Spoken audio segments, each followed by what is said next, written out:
एक टीचर और एक स्टूडेंट का थॉट प्रोसेस अलग अलग होता है, मगर कमाल की बात यह है कि मैंने एक स्टूडेंट रहते हुए और एक टीचर बनकर दोनों बार एक ही बात सीखी और महसूस की कि दो तरह के बच्चों को एजुकेशन की और टीचर्स के एक्स्ट्रा अटेंशन की सबसे ज़्यादा ज़रूरत होती है।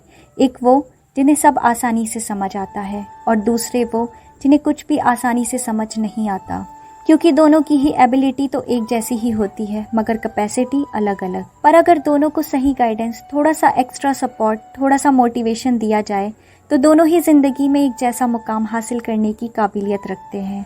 और अक्सर तो कमज़ोर बच्चे ब्रिलियंट स्टूडेंट से भी ज़्यादा आगे निकल जाते हैं।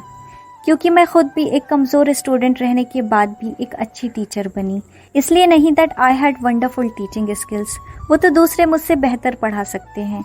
मैं एक अच्छी टीचर इसलिए बनी क्योंकि मैं एक बुरी स्टूडेंट थी, और शायद यही वजह है कि मैं अपने हर कमज़ोर स्टूडेंट में हमेशा खुद को देखती हूँ।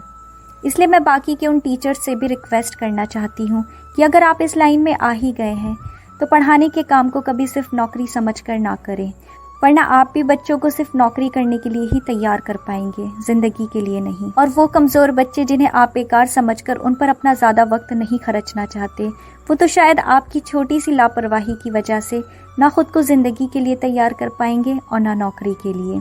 क्योंकि स्कूल की बेंच पर बैठे सभी बच्चे हमें लगभग एक जैसे ही नज़र आते हैं। शायद उन्होंने एक जैसी ड्रेस पहनी होती है इसलिए, मगर उनके हालात अलग अलग होते हैं। कुछ बच्चे वहाँ सिर्फ पढ़ने आते हैं, पर कुछ बच्चों को ज़िंदगी कुछ अलग ही सबक सिखा रही होती है।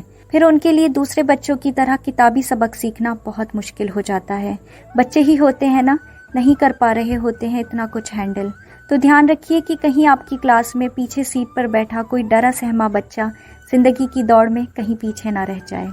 क्योंकि सिर्फ टीचिंग ही एक ऐसा प्रोफेशन है जहाँ काम करने पर सिर्फ पैसे ही नहीं मिलते, बल्कि एक मौका भी मिलता है, हज़ारों बच्चों के भविष्य को संवारने का मौका, उन्हें सही दिशा देने का मौका। ऐसा मौका हर किसी को नहीं मिलता, इसलिए इसकी कीमत को समझिए। माना कि दुनिया में करप्शन का स्तर बहुत ऊंचा हो गया है और अब एजुकेशन में भी सिर्फ करप्शन ही करप्शन है, लेकिन इसका मतलब ये तो नहीं कि आप भी उसी नाव के सवार बन जाएं। करप्शन के बीच रहकर भी आप ईमानदार रह सकते हैं, बस ज़रूरी है कि ये आपके अंदर मौजूद ना हो। एक दिन करप्शन की वजह से मैंने अपनी पढ़ाई छोड़ दी थी, लेकिन फिर भी मैं खुद को अनएजुकेटेड नहीं समझती, क्योंकि अनएजुकेटेड वो होते हैं जो पढ़े लिखे होने के बाद भी करप्शन के सामने अपना मुंह बंद रखें और शिक्षा का, एजुकेशन का सौदा करें या होते हुए देखें।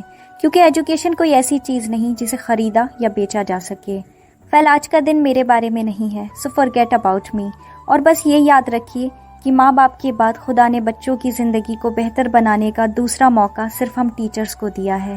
तो इसकी इम्पॉर्टेंस को समझें और बच्चों को अपने शागिर्द नहीं बल्कि अपनी औलाद की नज़र से देखें। फिर उन्हें समझने की समझ आप में अपने आप ही आ जाएगी कि उन्हें आपकी कब, कितनी और कैसी मदद की ज़रूरत है। Happy teachers day to all the respected teachers. Thank you so much for patience listening guys. Thank you.